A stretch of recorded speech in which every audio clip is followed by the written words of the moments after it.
So we do have a really exciting presentation today. So I don't want to take up too much time on the front end, but just to give you guys a brief overview for those that are new, my name is Megan Simpleton. I'm a consulting attorney here at Royal Legal, have been doing so for about 3 to 4 years.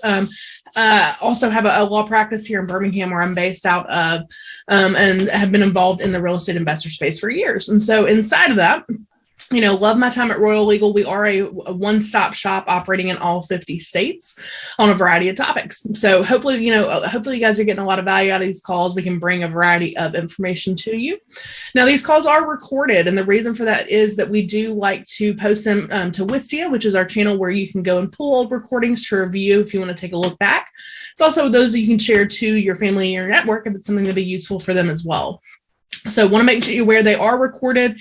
So if that is something that you don't want your full name out in public, do feel free to change your name on Zoom. You can do it with hitting the 3 buttons in the top right-hand corner of your photo.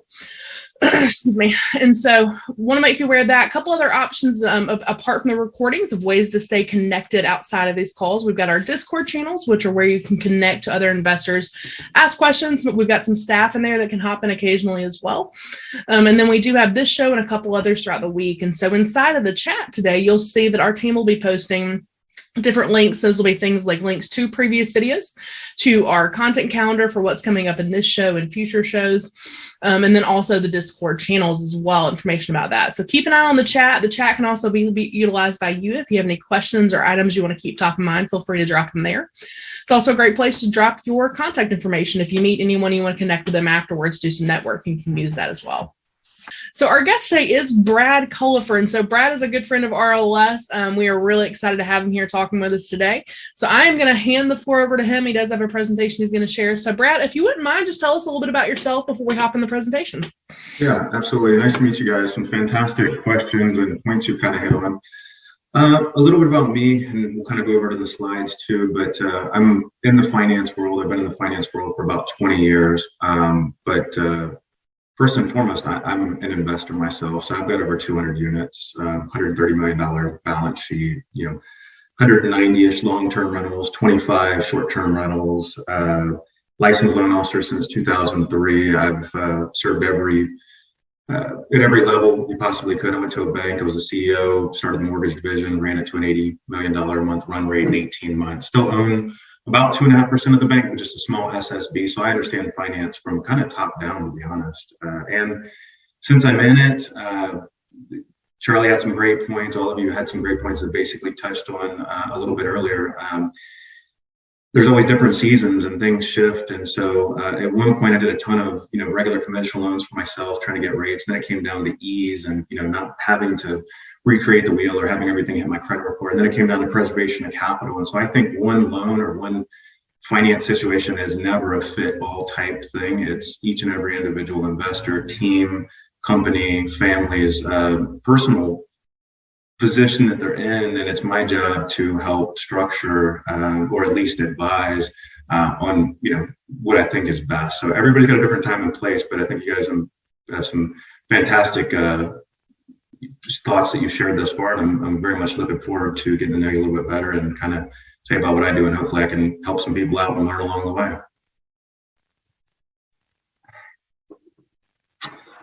So I'll kind of start in a little bit more to just some of the stuff. So I've been a licensed loan officer since 2003, licensed realtor as well since 2006. I don't practice real estate for anyone other than myself, but I get it in terms of MLS, ARV is just comps, where we're listing where we're finding our list prices for our regular rentals. If in my fix and flip days, I've done myself probably 300 renovations or new builds.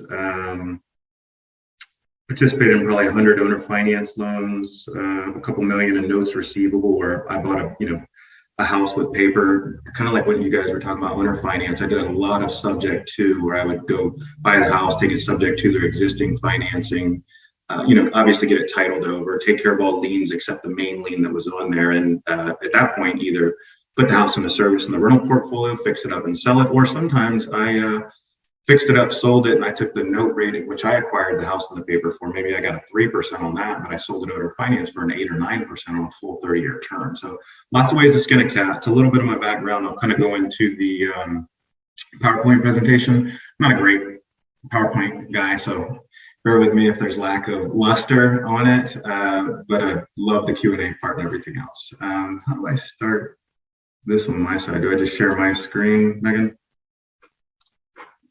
I'm sorry. That'll work. Okay, cool. Can y'all see me? I can't even tell what screen I'm sharing. Can y'all see my screen with the using real estate and debt to build wealth? Yep. You're good to go. Perfect. All right. Using real estate and debt to build wealth. I kind of gave you a little background on most of my stuff. Somebody else writes this stuff for me. So anyways, been in the banking industry for the last 19 years, numerous positions from loan officer, several executive roles, served as CEO, founder of a bank. I'm an investor, mentor, athlete, leader, dedicated to making those around me better. Proud veteran. I served 4 years in the Army, late 90s, and I also have 4 children. 15 months old, 15 years old, 16 years old, and 22 years old. So I've got quite the gamut. Loan programs. There's a couple, and you guys kind of hit on them. So there's conventional, and I'll kind of add my little ad libs as we go. So conventional is obviously a Fannie Freddie,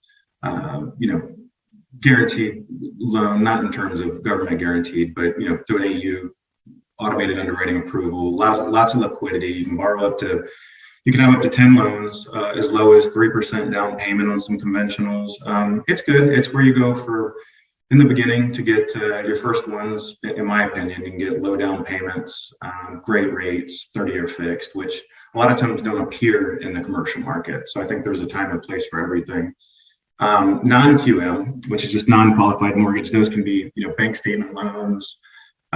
They kind of cross over into commercial, DSCR, debt service coverage ratios, those kind of things. We've got other programs that can go on, like just 1099s, regular personal bank statements, business bank statements, those kind of things. So non-QM, commercial, and DSCR really run all pretty close, in my opinion. Now, commercial is the tightest of all of them in terms of guidelines. A lot of lenders want to see, a 1.25%, DSCR, and we can kind of go into that a little bit later if we need to break down what that means and everything. And then they'll put vacancy factors and everything else in there. We've got a lot of DSCR programs that will allow down to 0.6, and we have some that don't have any at all. So if we're doing short-term or corporate type rentals, we're going to go off what's on AirDNA, which provides a lot higher, probably 3 to 5 times regular rent rates just for analyzation of income, to kind of get into those properties. The difference, in my opinion, the blatant difference between commercial and DSCR loans are they don't qualify you personally. They're using the property itself to qualify.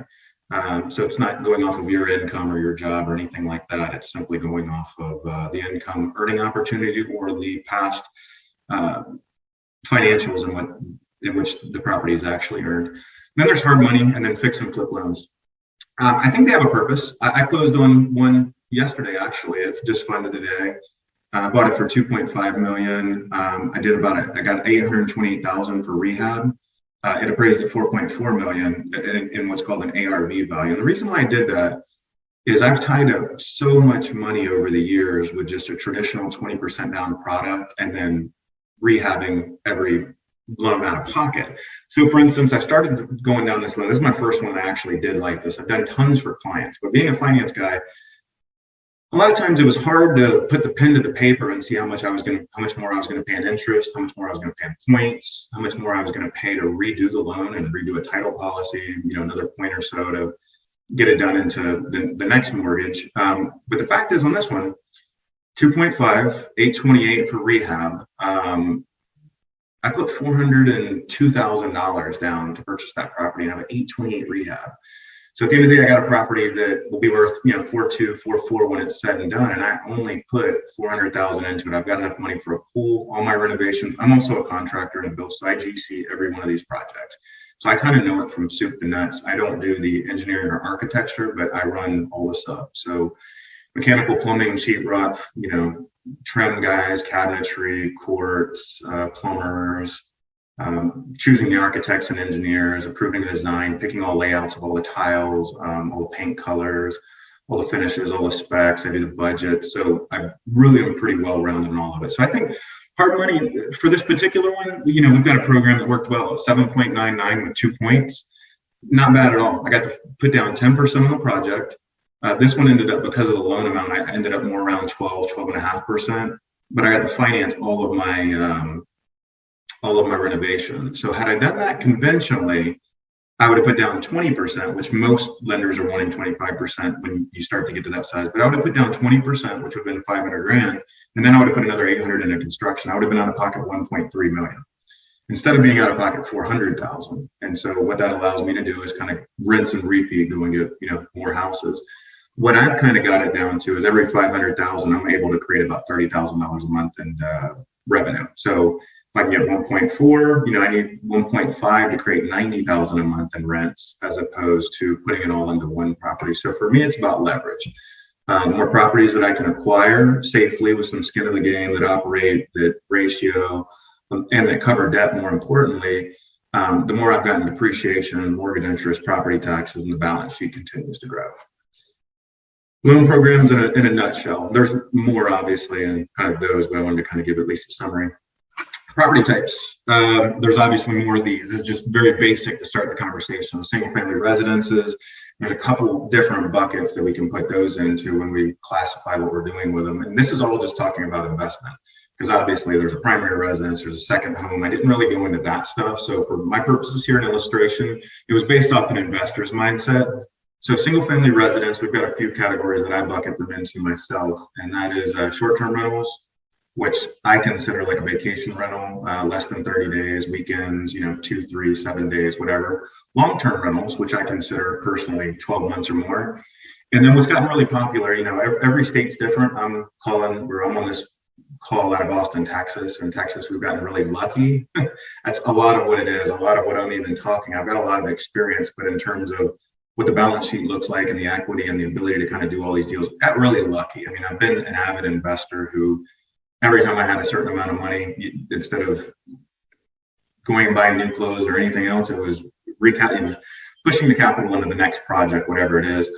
But point being, we're lucky in terms of we've got a robust job market and people to visit. So corporate rentals are really big here. Corporate rentals are just staged houses that have all the furniture and necessities that are 30 days to 6 months and generally command about a 3x what a traditional rental would here. So if you've got a rental that would get 3,000, generally you get about 9,000 a month for a furnished rental, which we would classify as corporate rental.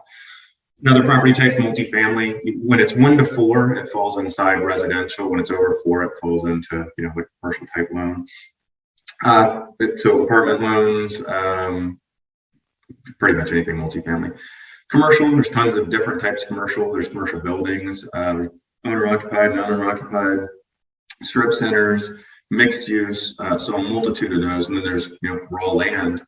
I think I've got a little bit of every single one of these. I definitely am, I lean more towards single family residences. Doesn't mean I'm right. It's just where my comfort is. I wish I had a little bit more experience. I'm anxious to maybe meet somebody that's got some big multifamily experience, a couple thousand units, and instead of buying a house or two at a time, even if they're $2 million purchase prices, it'd be intriguing to run numbers and see how that looks when they're 102 unit apartment complexes on each one. So it doesn't mean I'm right. It just means what I do, and these are obviously the different property types that we see a lot of.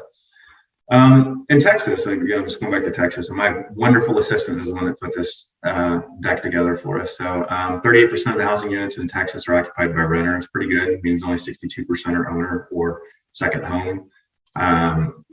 Benefits of leveraging. Why I love leverage, why I love loans. Obviously, it's what I have done for a living for a long, long time. But what I show people every day is, I'll get the investor that says they want to pay cash $1 million for something. And I can show them how to take that $1 million and buy 5 properties, and you've got increased buying power, higher, ROI, all of those things, because you're leveraging that $1 million you have on 5 properties as opposed to 1. You're also getting that taxable benefit of that magic paper loss of depreciation yearly on every single one of those. So leveraging benefits are increased buying power. Example giving, if you got $1 million, just basic example, you can buy 5 houses instead of 1 in cash. Higher ROI, same thing. You've got 5 houses generating rents and all the tax benefits instead of 1. Here's the one I love though. The one I love, I've never sold a rental property, which is crazy. But I guess it's good, but I've never been able to make sense of it. And the reason why I say that is I've got a lot of properties that I bought for 30 and 50,000 that are now 300, 400,000. And I've leveraged those to a 75% cash out piece. Now, the beautiful thing about that is it's non-taxable when it's debt. When you sell it, you've triggered a taxable event. Yes, you can long-term capital gains, which isn't a bad thing. That's the lowest tax rate most likely most of us will be in, rather than our individual regular tax rates. But you've got to recapture depreciation, you lose your mortgage interest deduction, et cetera. So I look at it like this: when you sell a property, you start out with 100% of the money. I know every state is a little bit different, so I'm just going to say the way I look at it in Texas. In Texas, you got 6% to agents that you're paying. So I start out with 100. 6% for agents, I'm down to 94. 1.5% for title and ancillary fees, I'm down to 92.5. Now, even if I'm in the 15% long-term capital gains one, I'm down to 77%, right? 92 minus 15, 77. And then you got to recapture your depreciation. So you can just assign something to it. Say it's 5%, whatever. Anyways, you're at 72% of overall what you originally sold it for.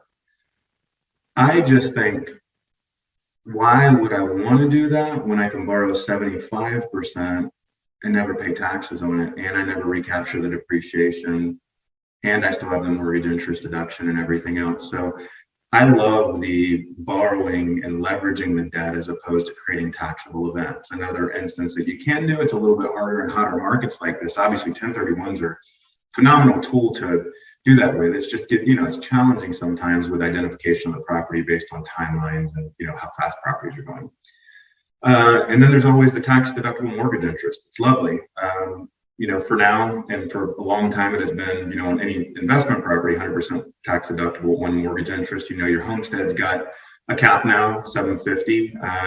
If you could still be grandfathered into $1 million if your loan's older than when that code changed with IRS. But these are kind of all the benefits of leveraging that I see and like to utilize personally.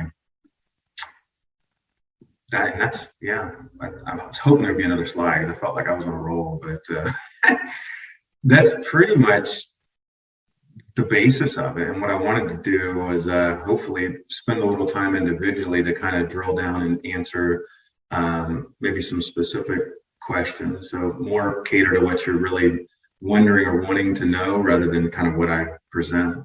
So I hope that makes sense.